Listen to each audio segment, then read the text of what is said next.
En France, c'est un projet de loi aussi attendu que redouté qui a été présenté aujourd'hui à l'Assemblée nationale et qui va déterminer les conditions d'accès à l'aide à mourir.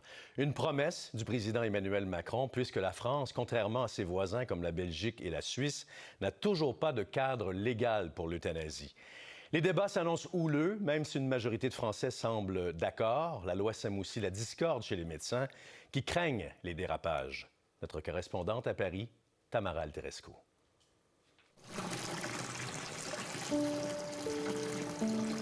Si toutes les maisons de soins palliatifs étaient comme celle de la Gardanne dans le sud de la France, on n'en serait peut-être pas là.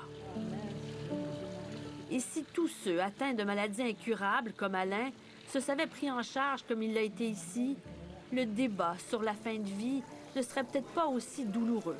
C'est du moins ce que pense sa femme, Mireille. Non, mais moi, je suis maintenant prête à militer pour que ce type Enfin, je suis convaincue qu'il faut développer ce type de soins palliatifs.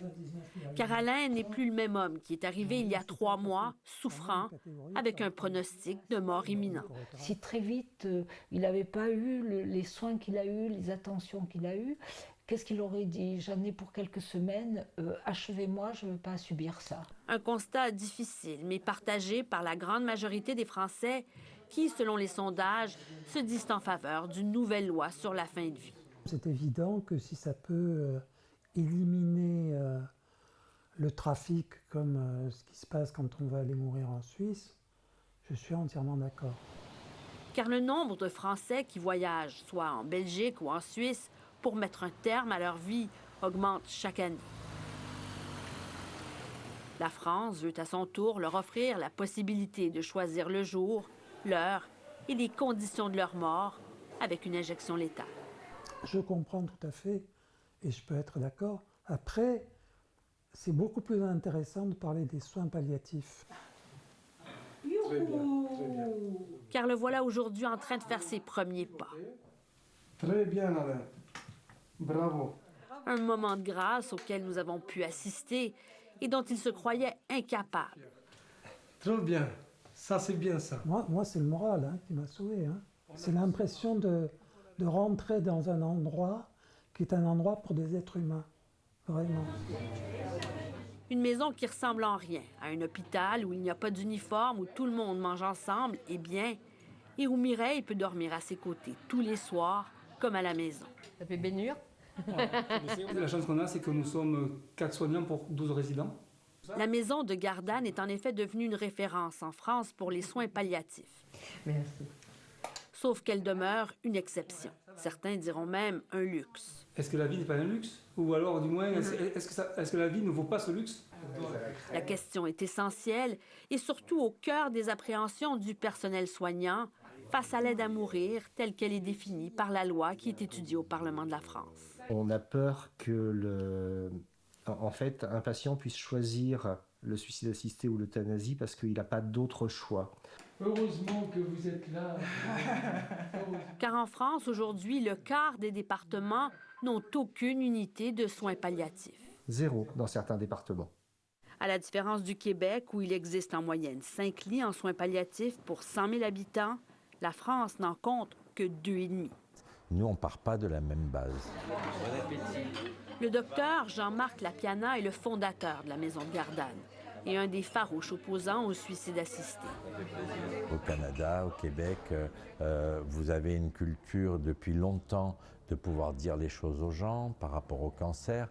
La question de la fin de vie, la question de la mort et tout, ce sont des sujets qui ont été abordés depuis beaucoup plus tôt que nous. Les soins palliatifs ont été développés avant nous, donc on peut pas comparer. À toutes.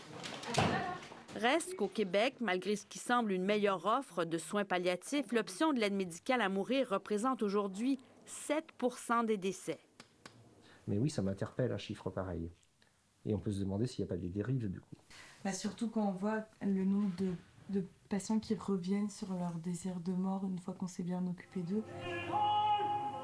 Car les Français ont déjà l'option de choisir la mort avec la sédation continue, offerte depuis 2016 en vertu de la loi Leonetti, justement pour répondre aux souffrances insupportables des patients en phase terminale. Bien que la pratique de la sédation demeure peu répandue et ne s'applique pas nécessairement aux maladies comme la SLA, la sclérose latérale amyotrophique, dont souffre cette femme dans la soixantaine qui vient d'arriver à la maison Gardanne, terrifiée par ce qui l'attend et qui explore ses options de soins avec le personnel. Il faut qu'on soit dans une dynamique qui ne peut pas être dans une chambre. On va tout faire pour que la personne vive mieux et dans la deuxième, on va faire une piqûre pour qu'elle meure. Je veux dire, ce n'est pas compatible. Un discours qui reflète bien l'opinion du corps médical en France, qui, selon les derniers sondages, s'oppose à la loi sur le principe et sur le modus operandi. Pour nous, le fait que ce soit un membre de la famille qui donne le produit létal est une aberration totale. Car contrairement au Québec, en vertu de la loi française sur l'aide à mourir, ce sera le patient lui-même qui aura à s'administrer son injection, à moins d'en être physiquement incapable. L'acte de donner la mort serait confié à un membre de sa famille et, en dernier recours, à un médecin qui accepte de le faire. L'histoire n'est pas terminée, elle ne se terminera pas comme ça. Et je pense que même si la loi sort, elle sera, à mon avis, largement modifiée par rapport au texte qui existe aujourd'hui, et tant mieux. Mais loin du débat politique qui pourrait encore durer des mois, Alain et Mireille profitent de chaque moment, puisqu'ils se savent condamnés par le cancer. Ils ont même renouvelé leur vœu de mariage il y a une semaine contre toute attente. On a pleuré, on a beaucoup ri. Ici même, dans une maison de soins palliatifs. Mais c'est une symbolique terrible. La vie dans tout ce qu'elle a de plus beau et cette liberté de choisir comment rédiger son dernier chapitre. Ici Tamara Alterescu, Radio-Canada, à la Gardanne, dans le sud de la France. On va maintenant poursuivre la discussion avec le docteur Georges L'Espérance, qui est président de l'Association québécoise pour le droit de mourir dans la dignité. Docteur L'Espérance, bonsoir. Bonsoir, M. Lataille. Vous l'avez, ça nous fait plaisir. Vous avez entendu dans le reportage de Tamara, le cadre législatif, la loi qui est actuellement étudiée en France semble très différente de celle qui a été adoptée au Québec. On parle de patients qui s'administrent eux-mêmes le produit qui va éventuellement les faire mourir, ou même la famille. On a plus l'impression d'être dans le suicide assisté que dans l'aide médicale à mourir. Oui, vous avez tout à fait raison. D'ailleurs, le médecin qui a parlé disait que pour lui, il trouvait ça aberrant que ce soit les familles ou même le patient qui donne la médication. Là-dessus, on est bien d'accord. Ça ne devrait pas être le patient ni même la famille. Au suicide assisté, d'ailleurs, n'est pas permis au Québec, mais au Canada, hors Québec, et le suicide assisté est permis depuis le début, depuis 2016. Mais dans la dernière année où nous avons des chiffres, il y a eu 7 suicides assistés, ou si vous aimez mieux, aide médicale à mourir par voie orale que le patient prend.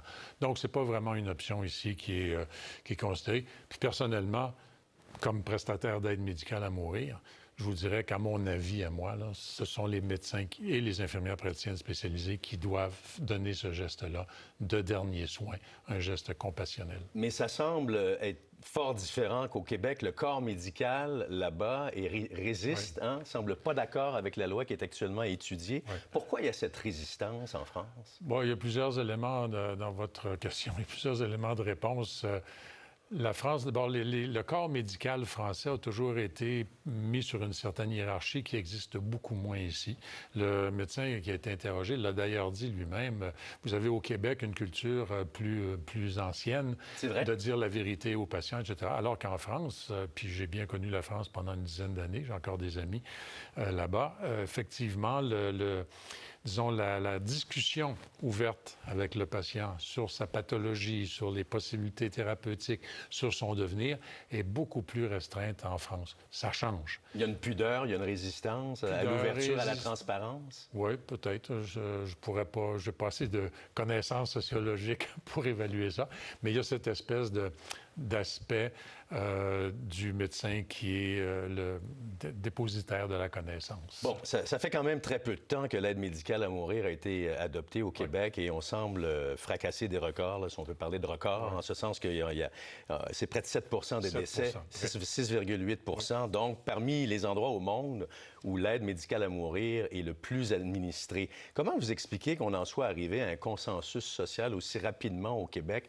et qu'en France, ça semble aussi compliqué? Oui, bien, remarquez qu'en France, il y a eu déjà tout le débat sur les mariages des conjoints de même sexe qui a aussi pris beaucoup de retard par rapport à d'autres, etc. Donc, il y a un élément social. Je dirais qu'au Québec, vraisemblablement, il y a une hiérarchie, je dirais, des raisons, là. La première, c'est qu'au Québec, la question de l'euthanasie et de l'aide ou de l'aide médicale à mourir est discutée depuis au moins 2009, lorsque le Collège des médecins, par la voix de son président de l'époque, Dr. Yves Lamontagne, avait mis ça sur la table. Donc ça, c'est un élément important. La société civile en a parlé beaucoup. Il y a eu la commission de mourir dans la dignité qui a fait le tour du Québec pendant 4 ans, de 2009 à 2014, pour aboutir à la loi. Donc, les gens au Québec en ont entendu parler. Il y a d'autres raisons plus sociologiques. Nous sommes beaucoup moins religieux que dans d'autres endroits du monde, pour toutes les raisons que tout le monde connaît. Nous sommes une société très laïque. Je pense que ça joue pour beaucoup. Et je pense que le Québec est une société aussi plus compassionnelle, plus tournée vers les autres. Et donc, on peut être plus empathique vis-à-vis de celui qui souffre. Il y a plusieurs autres raisons, mais je pense que ça m'apparaît les principales. Mais il y en a qui se posent la question, si les soins palliatifs étaient offerts, ou il y en avait plus, ou peut-être même de meilleure qualité, est-ce que des gens auraient davantage recours, justement, aux soins palliatifs au lieu de l'aide médicale à mourir? C'est l'argument que l'on entend toujours des opposants. Il n'y a aucune opposition entre les soins palliatifs de fin de vie et l'aide médicale à mourir, pas plus qu'avec la sédation palliative continue. Il y a 80 des gens au Québec, dans les derniers chiffres, dernière année, 80 des gens qui ont eu l'aide médicale à mourir avaient déjà des soins palliatifs de qualité ou étaient admissibles à des soins, ou avaient l'option de prendre des soins palliatifs. Il y a des gens qui sont en soins palliatifs, que ce soit à maison de soins palliatifs ou sur les étages hospitaliers, qui, à un moment donné, décident d'arrêter et veulent l'aide médicale à mourir. C'est un choix supplémentaire que nous pouvons offrir à nos patients. En terminant, Dr. L'Espérance, encore dans le reportage de Tamareille, avec quelqu'un qui laissait entendre qu'il y avait peut-être des dérapages ici. Ouais. Est-ce qu'il y a eu des dérives au Québec depuis la mise en application de l'aide médicale à mourir? Absolument pas. Sur les 5600 et quelques décès par aide médicale à mourir, il y a eu 0,4 de décès qui n'étaient pas tout à fait conformes à la loi. J'ai les chiffres ici. 46 formulaires qui n'étaient pas conformes, dont 20 dont les critères étaient relatifs aux conditions d'admissibilité. Mais là, on parle de patients, par exemple, qui avaient plus un handicap qu'une maladie. Or, le Code criminel canadien, depuis 2021, accepte le handicap, ce qui n'était pas le cas au Québec. Maintenant, c'est réglé, ça. Donc, c'est vraiment des trucs administratifs. Il y en a un où le deuxième médecin n'avait pas mis la bonne date sur le formulaire. Alors, franchement, sur 46... Donc, ça fonctionne. Ça fonctionne très bien. C'est très contrôlé. Docteur Georges L'Espérance, président de l'Association québécoise pour le droit de mourir dans la dignité. Je vous remercie beaucoup d'avoir fait le point avec nous ce soir. Merci, M. Latreille. Merci.